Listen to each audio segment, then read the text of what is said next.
Y yo llamo vuestra atención de nuevo al Salmo 37. Volvemos al Salmo en que estamos haciendo una reflexión y leemos hoy los versículos 7 al 11. Salmo 37, versículos 7 al 11. Dice así la palabra del Señor. Guarda silencio ante Jehová y espera en él. No te alteres con motivo del que prospera en su camino, por el hombre que hace maldades. Deja la ira y depón el enojo, no te excites de manera alguna a hacer lo malo, porque los malhechores serán destruidos, pero los que esperan en Jehová heredarán la tierra, pues de aquí a poco no existirá el malvado. Observará su lugar y ya no estará, pero los mansos heredarán la tierra y se recrearán con abundancia de paz. El Salmo de los contrastes. Por un lado están aquellos que viven una vida licenciosa, pero prosperan. Hacen el mal, pero aumenta lo que tienen. No se portan honestamente, pero parece que todo les es favorable. Y por otro lado están aquellos que quieren vivir una vida conforme a la voluntad de Dios. ¿Tienen todo de frente a su favor? No. ¿Tienen problemas? Por supuesto. Y tienen una pregunta que a veces es muy difícil de responder. ¿Por qué? ¿Por qué motivo los malos prosperan? Y yo, que estoy procurando una vida conforme a tu voluntad, estoy llevando golpes, paso desapercibido, tengo problemas y dificultades. Y el Salmo va a respondernos y va a orientar nuestra visión. Si tú ves a ti mismo, a tu interior, vas a sentirte el mejor del mundo. Tú eres siempre el mejor. Cuando tú ves a los que están a tu entorno, todos ellos son malos. Tienen problemas y dificultades y te están ocasionando algún mal, alguna sin razón. Cuando tú miras arriba, Dios te pone en su sitio. Porque Dios es Dios. Hay cosas que Dios hace que nosotros no podemos entender. Yo diría que todas las cosas que Dios hace son incomprensibles para nosotros. Solo recordaba antes sobre la gracia. Ella decía que estaba impactada con la gracia de Dios. ¿Quién no puede estar impactado con la gracia de Dios? ¿Sabes que es un amor incomprensible? Nunca podremos entender la gracia. ¿Cómo es posible que el Dios admirable, el Santo de los santos, regale a su Hijo unigénito para que yo, el perdido, pueda encontrar en él el perdón de los pecados y la vida eterna? ¿Lo entiendes? Bueno, lo entendemos intelectualmente, pero ¿es lógico? No es lógico, pero este es Dios.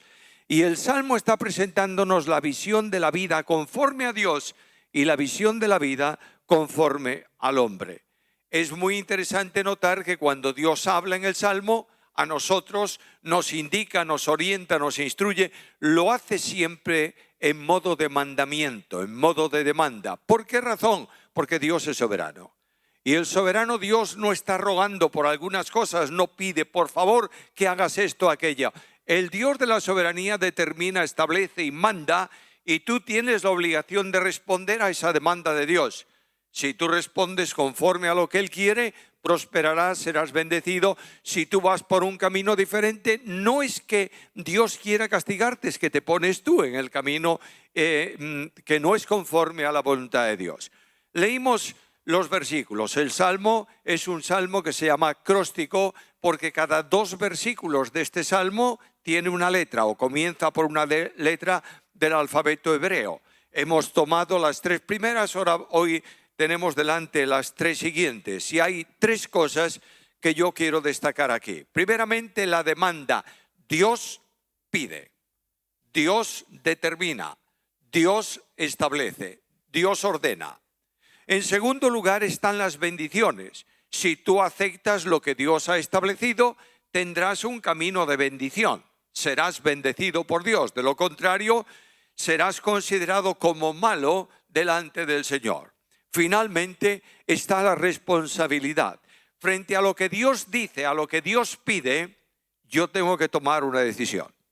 estar conforme a la voluntad de Dios, asumirla para mi vida o seguir mi camino y no recibir la bendición de Dios. Por tanto, en primer lugar, ¿cuáles son las demandas? La primera demanda, el primer mandamiento, lo tienes en el versículo 7.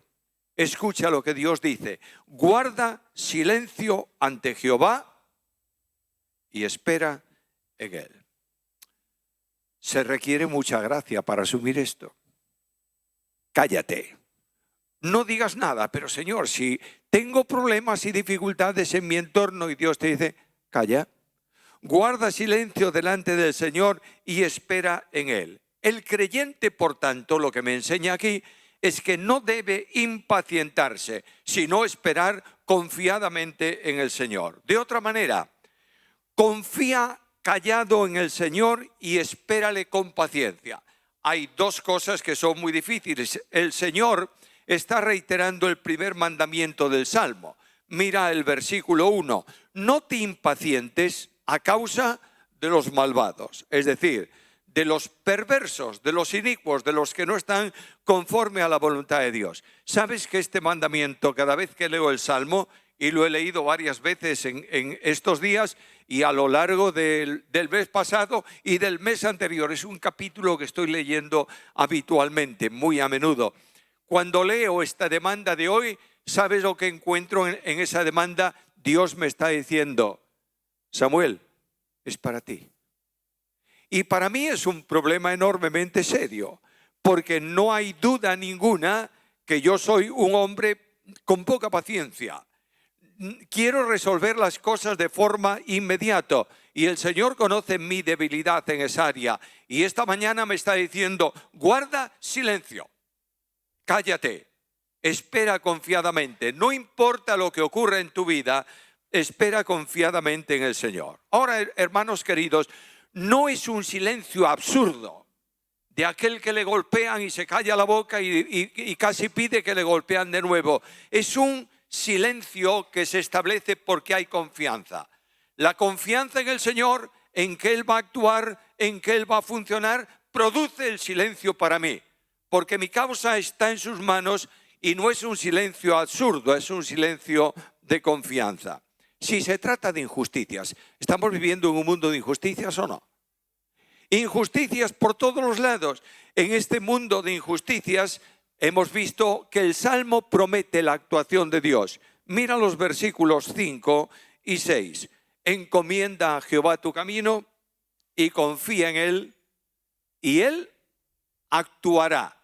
Nuestra versión Reina Valera 60 traduce como Él hará. La acción puede ser genérica, pero aquí es la actuación de Dios. Dios actúa cuando tú le entregas tu carga y le encomiendas tu camino. ¿Y hará qué? Exhibirá tu justicia como la luz y tu derecho como el mediodía. De modo que Dios va a actuar. Es verdad que el tiempo de Dios nunca es nuestro tiempo. Que el tiempo de Dios es a veces extrañamente largo, pero es el tiempo correcto el que se exige para un cumplimiento fiel de sus promesas o para una manifestación de su voluntad y de su gloria. Todos sabéis muy bien que cuando Dios establece el plan de salvación antes de la creación del mundo, habla del tiempo de ejecución del plan. Y dice en Gálatas 4:4, cuando vino el cumplimiento del tiempo. Pero Señor, ¿por qué 2000, 3000 años de distancia entre la promesa del huerto y la realización de la salvación? Porque ese es el tiempo de Dios. Dios tiene su tiempo. Hay un ejemplo muy claro en la Biblia de la disposición a guardar silencio.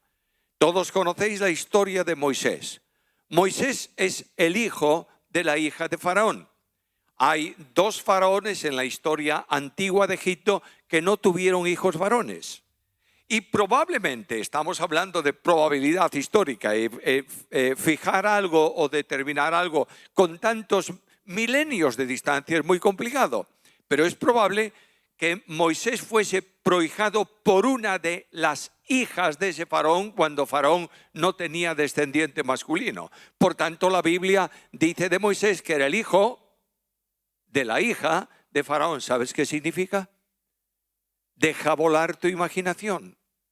un hombre ahí joven en Egipto, vestido de algodón blanco de primera calidad en Egipto, con un bastón, un cetro de oro en su mano, oliendo a perfumes de lo mejorcito, durmiendo en la mejor cama, teniendo el mejor palacio y todo cuanto él quisiera lo tenía. Y de pronto deja correr un momento tu imaginación y vete a la Biblia. Y ese hombre un día no está vestido con ropa de Egipto.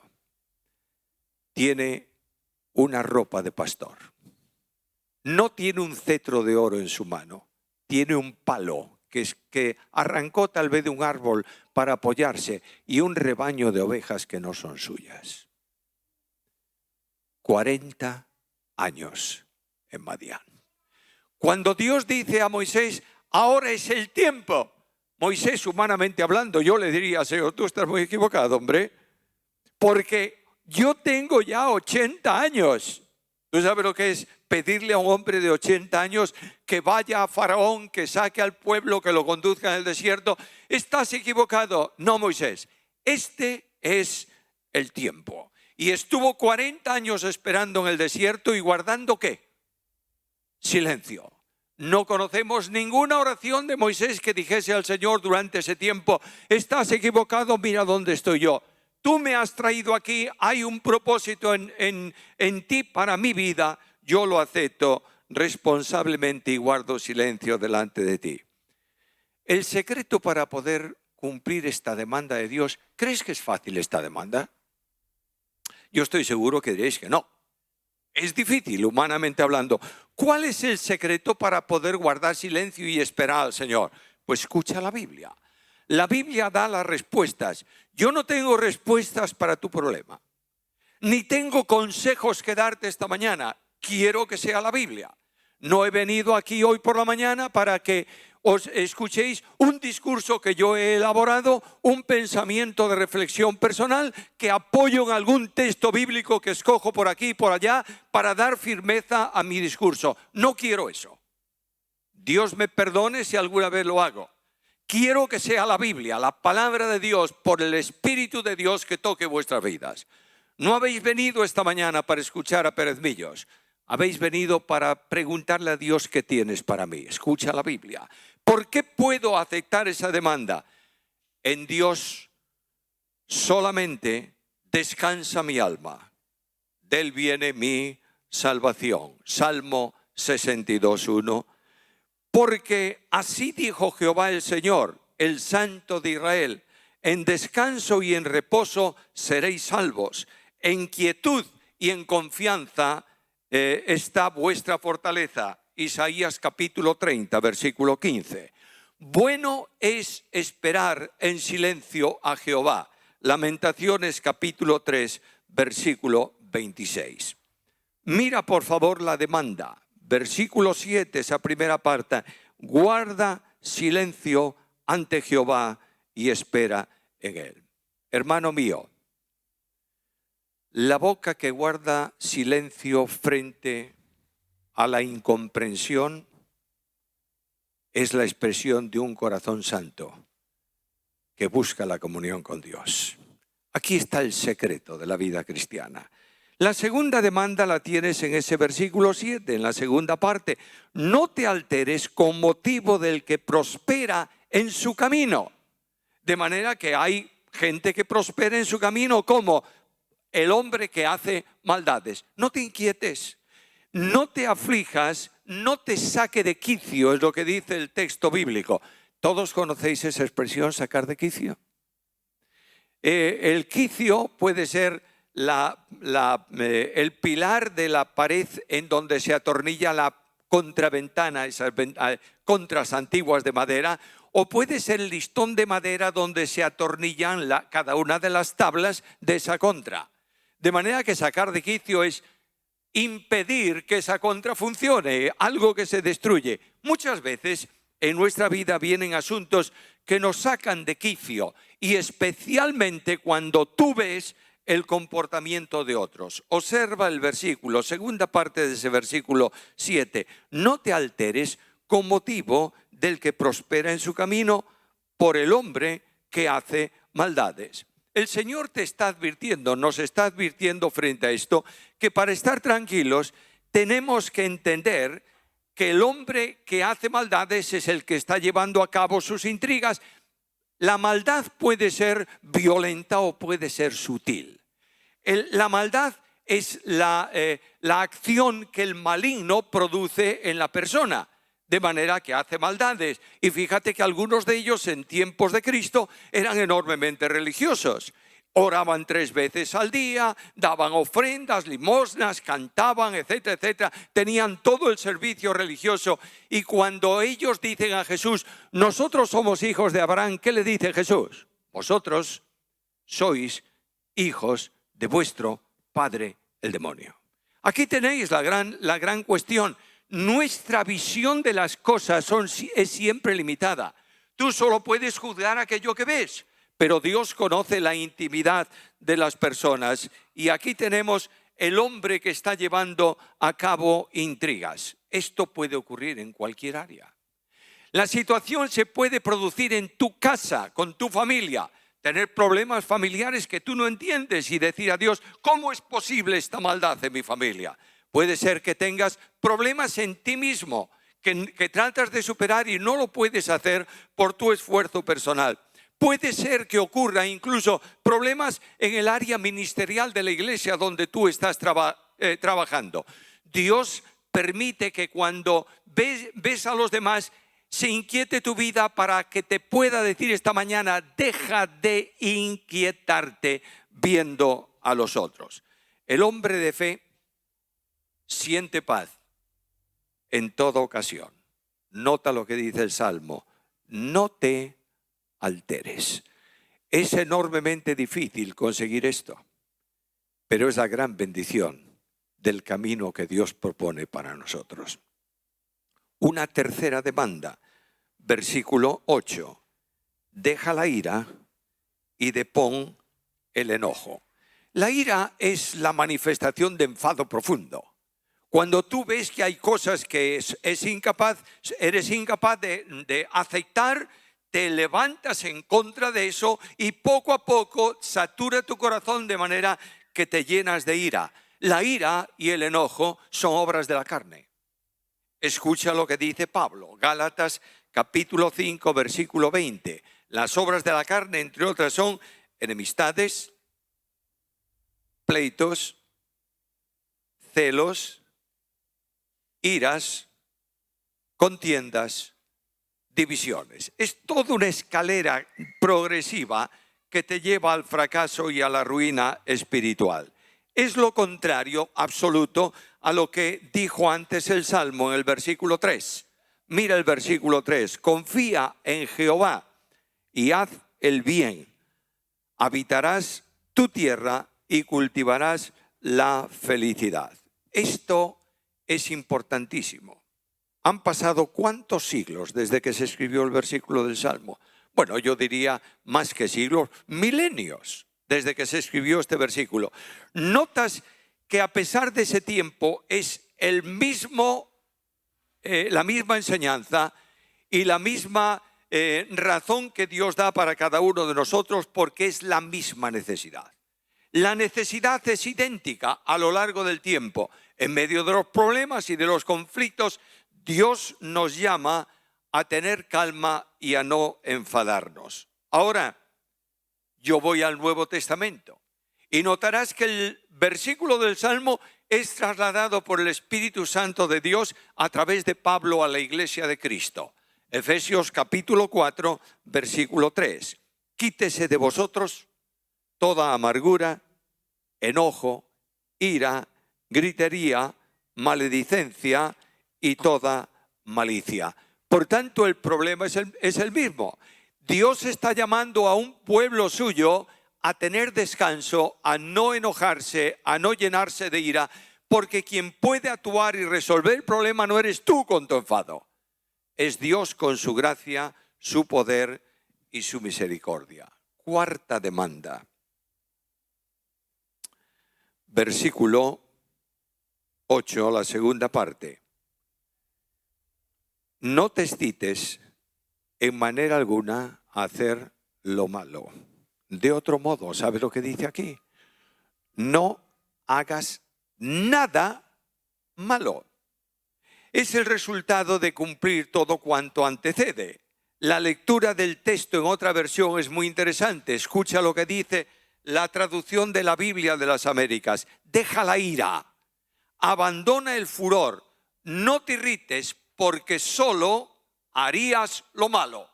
De manera que toda esa acción para liberarte del problema genera algo bueno. No, genera justamente lo contrario, genera lo malo. Ahora, la lectura es importante, la demanda es importante, pero yo quiero preguntarme a mí y preguntaros a vosotros.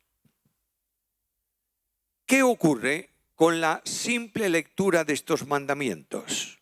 Bueno, pues es un mandamiento más. Y tengo un problema que se me ha cargado encima porque tengo que hacer esto o aquello para cumplir el mandamiento. Escucha bien lo que dice la Biblia y lo que enseña la Biblia. No es que tú te esfuerces por cumplir un mandamiento. Salimos ahora todos de la reunión y nos vamos a casa.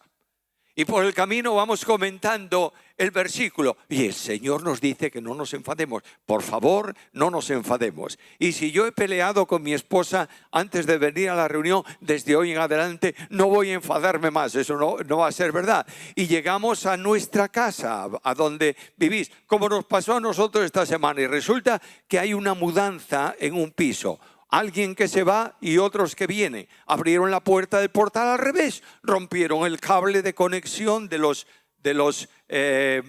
telefonillos de cada piso. Llamaba a alguien al portal, pulsabas, aquello no funcionaba. De modo que llegas a casa y a pesar de tu buena disposición para vivir una vida sin enfado, te enfadas y explotas porque eso no es correcto. Es así. Esta es la exhortación que carece de Cristo. Voy a repetirlo de nuevo. No hay ninguna cosa en la Biblia fuera de Cristo que pueda hacer cumplir la demanda de forma gozosa. ¿Y por qué?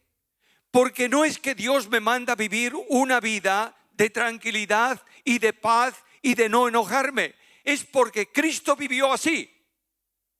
Y no es lo que te mandan, es lo que Cristo produce en tu vida. De ahí que sea imprescindible, es necesario, es urgente que cada uno de nosotros y la Iglesia recupere de una vez por todas a Cristo. Escucha la Biblia. Mira lo que dice Pedro. Carta primera, capítulo 2, versículos 21 al 23. Pues para esto fuisteis llamados. ¿Para qué? ¿Para experimentar problemas y dificultades? Pues también forma parte de la vida cristiana. Porque también Cristo padeció por nosotros, dejándonos ejemplo. ¿Para qué? Para que sigáis sus pisadas, el cual no hizo pecado, ni se halló engaño en su boca, quien cuando le maldecían no respondía con maldición, cuando padecía no amenazaba, sino encomendaba la causa al que juzga justamente. Escucha, por favor. Tú tienes que sufrir estos problemas y vivir en esta situación y estar en silencio. ¿Por qué? Porque Cristo lo hizo. Y porque la vida cristiana es vivir a Cristo. No es una serie de mandamientos y de reflexiones, es vivir a Cristo. Y Cristo produce en la vida del cristiano todo lo necesario para el cumplimiento de la voluntad de Dios. Hermanos míos, dije esto, no sé si lo dije en la reunión anterior, lo dije algunos de estos días. Estando en este último viaje en Montevideo con un grupo bastante grande de líderes de la obra, hablábamos del declive de iglesias. Y hablábamos de que en el cono sur de Hispanoamérica hubo un tiempo en donde las iglesias evangélicas eran fuertes, potentes, grandes, llenas de gente, etcétera, etcétera, etcétera. Y están hoy por hoy en un declive tremendo. ¿Sabes por qué? Hace 500 años hubo una reforma y la iglesia cambió. Es hora de una nueva reforma. Y es hora de ponerse al trabajo de recuperar en la iglesia dos cosas esenciales: Cristo y la palabra. Y cuando la palabra no está absolutamente controlando toda la enseñanza de la Biblia y orientando la vida del cristiano. Y cuando Cristo no es la razón de ser y la causa de la vida cristiana. Y cuando Cristo no es el centro de la adoración en la iglesia. Y cuando Cristo no es la fuente de poder para llevar adelante los programas y los planes. Y cuando no podemos decir, para mí el vivir es Cristo. Y no podemos decir, todo lo puedo en Cristo. No tenemos nada. Y Cristo dice, porque separados de mí, recuperemos a Jesús. Recuperemos a Cristo. Recuperemos su palabra. Bueno, vamos al segundo punto. Demandas. ¿Tenemos demandas? Sí. ¿Podemos cumplirlas? Indudablemente en la medida en que vivamos a Cristo. ¿Cuáles son las bendiciones? Porque oye, Dios está exigiéndome cosas un poco difíciles. ¿Cuáles son las bendiciones? Bueno, la primera bendición de ese camino de obediencia es la bendición de la herencia eterna. Versículo 9. Los malhechores serán destruidos, pero los que esperan en Jehová heredarán la tierra. Nota lo que va a pasar con aquellos que están buscando funcionar con artimañas no correctas, artimañas de Satanás, aquellos que están procurando causar dificultades, aquellos que creen que pueden hacer todo ellos, aquellos que están creciendo a la vista de la gente. ¿Sabes lo que dice la Biblia de ellos? Van a desaparecer. Y con ellos desaparecer su obra. Mira el texto, versículo 2. Él te dará las peticiones del corazón y el final de estos es un final que va a ser de destrucción. Voy al versículo 10, porque de aquí a poco no existirá el malvado. Mira el versículo 2, me faltaba el versículo 2, perdonadme, estaba buscándolo y lo tenía ahí bien a la vista. Como hierba serán pronto cortados. Versículo 10, de aquí a poco no existirá el malo. Observará su lugar y ¿qué? No estará allí. Versículo 20.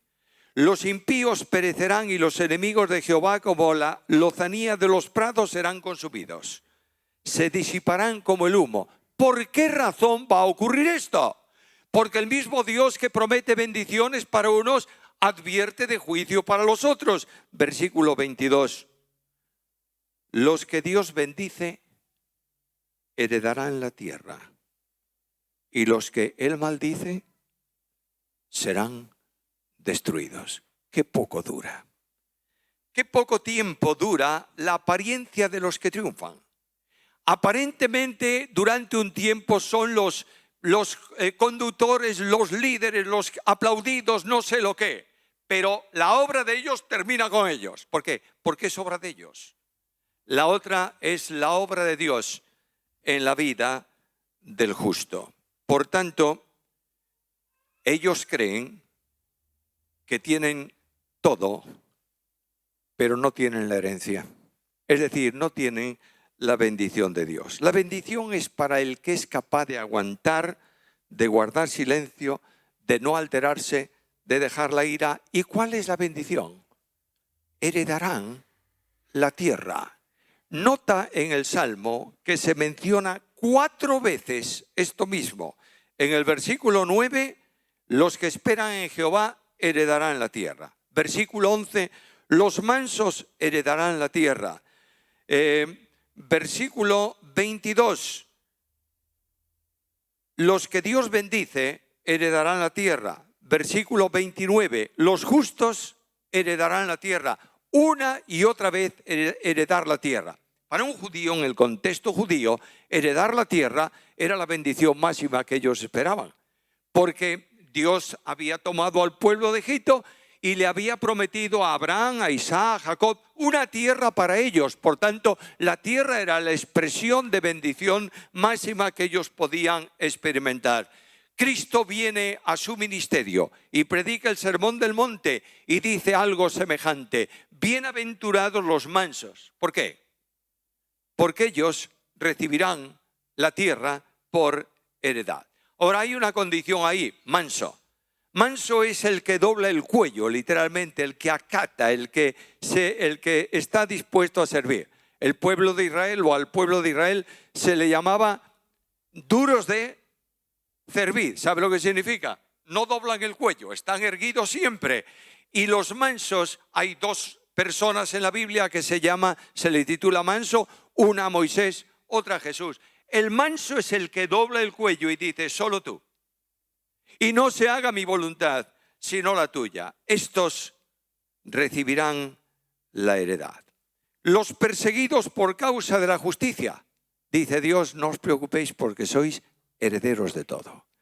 Y el apóstol Pablo dice que nosotros somos herederos de Dios y coherederos con Cristo. Y Pablo afirma algo importantísimo en carta primera a los Corintios 3:22.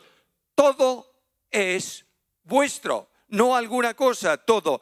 Y la esperanza que los impíos no tienen, la tenéis vosotros. ¿Por qué? Porque Cristo es en vosotros esperanza de gloria. Mientras tanto, en el presente puede ser que aparentemente tengas dificultades, pero puedes sentirte gozoso. ¿Sabes por qué?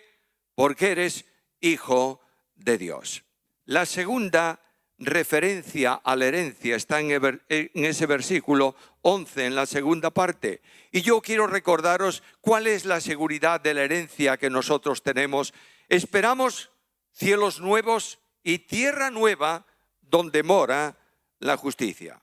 Allí no estarán los impíos y nosotros entraremos al disfrute definitivo con el Señor. Una segunda bendición, ¿sabes cuál es? Dice, heredarán la tierra y también se gozarán en bendiciones de paz. La paz es la experiencia de la vida cristiana en relación con Cristo, porque Cristo dijo, la paz os dejo, mi paz os doy. Y el recreo espiritual en medio de los problemas consiste en sentir la compañía del Señor, la compañía del buen pastor. ¿Tú tienes en mente ahora el Salmo 23? Escucha, ¿tienes necesidad de aguas de reposo? ¿Quién te las da? El pastor. ¿Necesitas ayuda para tu persona? Él confortará mi alma. ¿Necesitas conducción segura por sendas de justicia? Me guía por sendas de justicia por amor de su nombre. Y aunque ande en valle de sombra de muerte, no temeré mal alguno, porque tú estarás conmigo. Y la seguridad para la vida es continuada, su vara y su callado me infundirán aliento. Y la amistad con Dios se manifiesta en la mesa de la comunión. Aderezas mesa delante de mí, en presencia de mis angustiadores. ¿Y cuál es la esperanza segura? En la casa de Jehová moraré para siempre. Abundancia de paz. Dios provee de todo esto cuando tú tienes a Cristo en la vida. Recuerda, por favor, y voy a terminar, me voy a extender hoy 2 minutos más. Recuerda la experiencia de aquellos 2 discípulos que van desde Jerusalén a Emaús. Ellos tenían en la mente una distorsión, un Cristo preconcebido. Tenía que ser como ellos pensaban que tenía que ser. Resulta que no era así. Por tanto, hay un problema ahí y hay discusión de las cosas que estaban ocurriendo. Y esta discusión y esta situación traía para ellos 3 circunstancias malas. Hablaban de las cosas, no de Dios. Discutían entre sí y estaban tristes hasta que descubrieron las manos de Jesús. Otra vez Jesús. Y cuando Cristo extiende sus manos, descubren la realidad de la vida y son transformados por Él. ¿Cuál es mi responsabilidad? Dios nos está presentando aquí 2 conductas y 2 caminos. Nos llama hoy para asumir nuestras responsabilidades. Nos llama para que tomemos en cuenta y asumamos el camino de Dios o el camino del impío. Nos llama para que guardemos silencio, para que no nos alteremos, para que dejemos la ira, para que no nos excitemos. Porque necesitamos algo. Descubrir a Jesús, al Cristo vivo, al Cristo que transforma. Descubrirlo cada día en nuestras vidas para que podamos tener orientación, luz en el camino y paz en el alma. Solo los que viven a Cristo tienen estas bendiciones. En el siglo I, un hombre joven, conocedor profundo de muchas cosas y de la Biblia también, fue falsamente acusado y llevado a juicio. Allí los testigos falsos le acusaron y el resultado del juicio, ¿sabes qué fue? Condenado a muerte. Pero la gente lo miró, los que le juzgaban. Y dice la Biblia que vieron en él como un rostro, como el rostro de un ángel. Y al final del relato, cuando las piedras van a caer sobre el primer mártir de la iglesia, que se llama Esteban, hay una nota que dice que Esteban levantó los ojos al cielo y vio la gloria de Dios y a Jesús a la diestra del Padre. Y este hombre, en lugar de desesperarse y decir cualquier cosa contra sus enemigos, viviendo a Cristo, dijo: Señor, no les tomes en cuenta este pecado. ¿Tienes a Cristo en tu vida? ¿Lo tienes en esta dimensión? ¿Tienes al Señor controlando tu existencia? ¿Tienes al Espíritu de Dios reproduciendo a Cristo en tu vida? Y yo te quiero pedir que ahora, al final de este momento, en el silencio del alma, digas al Señor: Señor, escojo tu camino. Ayúdame para caminar bajo tu gracia. Padre nuestro y Dios nuestro, ponemos esta reflexión en tus manos, Señor, rogándote que tu Espíritu la aplique a nuestras vidas personales. Ayúdanos a recuperar a Cristo y a vivir a Cristo. Despídenos con tu gracia y permite que tu pueblo a lo largo de esta semana tenga la gloriosa experiencia de saber y disfrutar ya por anticipado la herencia que tenemos en Cristo Jesús. Gracias por todo, Señor. En el nombre de Jesús. Amén.